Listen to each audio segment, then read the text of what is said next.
नमस्ते दोस्तों। तो फिजिक्स की पहली क्लास में आपका स्वागत है। तो इस क्लास में हम यूनिट्स और डायमेंशंस के बारे में पढ़ेंगे, लेकिन इससे पहले कि हम देखें ये क्या होते हैं, एक कहानी देख लेते हैं जिससे हम समझ पाएं कि यूनिट्स क्यों जरूरी है हमारे लिए। तो आज हम आपको ले चलते हैं मुगलों के जमाने में, जब राजा अकबर का राज हुआ करता था। एक दिन शाही खजाने से एक चोर कुछ सोना चुरा ले गया। बहुत तहकीकात के बाद वो चोर पकड़ा गया और उसे राजा के सामने उपस्थित किया गया। तुम्हारी इतनी जुर्रत कि तुमने शाही खजाने से सोना चुराया? इस जुर्म के लिए तुम्हारा सर कलम कर दिया जाएगा। सिपाहियों! नहीं नहीं शहंशाह, नहीं, मुझे माफ कर दीजिए। मेरी बेटी बहुत बीमार है महाराज। उसके इलाज के लिए मेरे पास पैसे नहीं थे। पिछले 4 दिनों से मेरे घर का चूल्हा तक नहीं जला, इसलिए मुझे चोरी करनी पड़ी। मुझे माफ कर दीजिए शहंशाह, मुझे माफ कर दीजिए। ठीक है, हम तुम्हें माफ करने को तैयार हैं अगर तुम हमारा सोना लौटा दो, और हम तुम्हारी बेटी का इलाज भी करवा देंगे। शहंशाह, मैं आपको उस जगह का पता बता सकता हूँ जहां मैंने वो सोना छुपाया है। आप अपने इन सिपाहियों से कह के वहां से अपना सोना मंगवा लीजिए। लेकिन ध्यान रखना, अगर वहां पर सोना नहीं मिला तो तुम्हें सजाए मौत मिलेगी। अब बताओ, कहाँ छुपा रखा है तुमने सोना? मुझे आपकी सारी शर्तें मंजूर है महाराज। मेरे घर के पीछे एक नदी बहती है जिस पर एक पुल बना है। उस पुल को जैसे आप पार करेंगे तो वहां से 250 कदम पूर्व दिशा की ओर जाएं, फिर वहां से उत्तर दिशा की ओर मुड़े और 150 कदम चले। वहां पहुंचने के बाद आप वापस पूर्व दिशा की ओर मुड़ जाए और 100 कदम चले, और जहां पहुंचे वहां अगर आप 2 हाथ जमीन खोदेंगे तो आपको सारा सोना मिल जाएगा महाराज। ठीक है, सिपाहियों जाओ और सोना ले आओ। सिपाही चोर के बताए हुए रास्ते पर जाते तो हैं, पर उन्हें सोना नहीं मिलता। वे वहां से खाली हाथ लौटकर आ जाते हैं।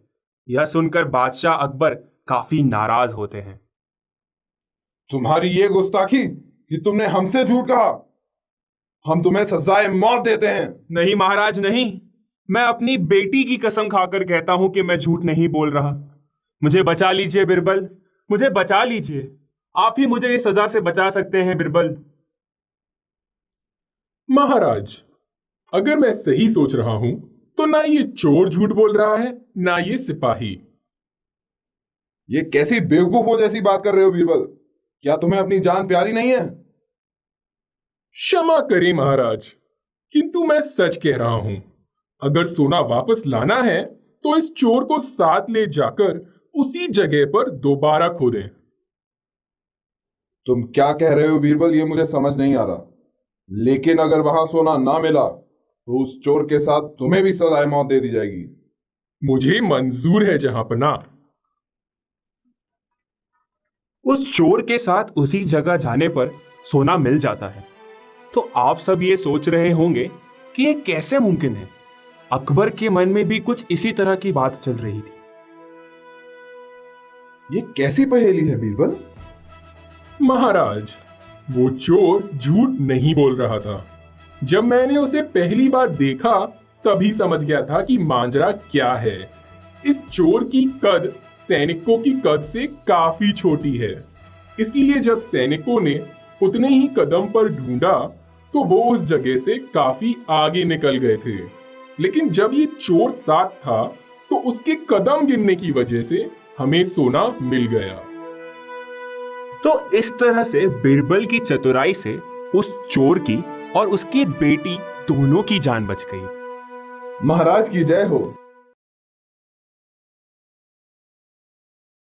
आई होप आपको समझ आया होगा कि हमने ये कहानी आपको क्यों दिखाई है। तो आप लोग सोच रहे होंगे कि अगर मेरा लेंथ कदमों की जगह मैं अगर मीटर में बताता तो क्लियरली ये दिक्कत नहीं होती। लेकिन आपको ये समझने की ज़रूरत है कि अगर मीटर डिफाइन ही नहीं हुआ था उस पॉइंट पे, तब हम क्या करते। तो उस टाइम पे हम लेंथ मेजर करने के लिए अलग अलग यूनिट्स यूज़ करते थे। यार्ड, फुट, क्यूबिट, स्टेप्स, ऐसे यूनिट्स यूज़ होते थे। यार्ड जो था that was the length of a man's belt, यानी मैन जो आदमी बेल्ट यूज़ करता था उसकी लेंथ को यार्ड कहा जाता था। सिमिलरली फुट जो है वो फुट के लेंथ को कहा जाता था। तो अगर आदमी का पैर इतना लंबा है तो ये 1 फुट होगा। सिमिलरली क्यूबिट जो है वो एल्बो से लेके टिप ऑफ द फिंगर्स तक का डिस्टेंस था। तो यहाँ पे ये जो है ये क्यूबिट हो जाएगा। सिमिलरली स्टेप्स जो है, जो आपने देखा ही एग्जाम्पल में, कितने कदम आदमी चलता है उस पर डिपेंड करता है। तो क्लियरली आप देख पा रहे हो कि इन सारे यूनिट्स में एक बहुत बड़ी दिक्कत है कि आदमी से आदमी में ये डिफरेंट होगा। यानी अगर दो लोगों की लेंथ या हाइट अलग अलग है तो फिर ये सारी क्वांटिटीज अलग होंगी दोनों के लिए। तो स्टैंडर्ड तरीके से हम कोई मीनिंगफुल इंफॉर्मेशन नहीं दे पाएंगे। यानी अगर मैं 100 कदम चलूं और आप 100 कदम चलो, उसमें कुछ ना कुछ फर्क होगा और क्लियरली दोनों चीज़ें सेम नहीं होंगी। इसीलिए हमें यूनिट्स डिफाइन करने की ज़रूरत पड़ी। तो जो आपने अभी एक्टिविटी की है उसमें पेरीमीटर मेजर किया आपने, तो अगर मैं किसी भी एक चीज़ को यूज़ कर लूँ तो फिर मैं उसे भी एक स्टैंडर्ड की तरह डिफाइन कर सकता हूँ। मान लीजिए कि जो धागा आपने यूज़ किया है उस धागे को अगर मैं यूज़ कर लूँ तो मैं एक स्टैंडर्ड डिफाइन कर सकता हूँ। लेकिन लोगों ने पहले ही ये कर रखा है और काफ़ी सारे सिस्टम ऑफ यूनिट्स डिफाइन कर दिए। तो आपको समझ आया होगा कि यूनिट्स की ज़रूरत हमें क्यों पड़ी।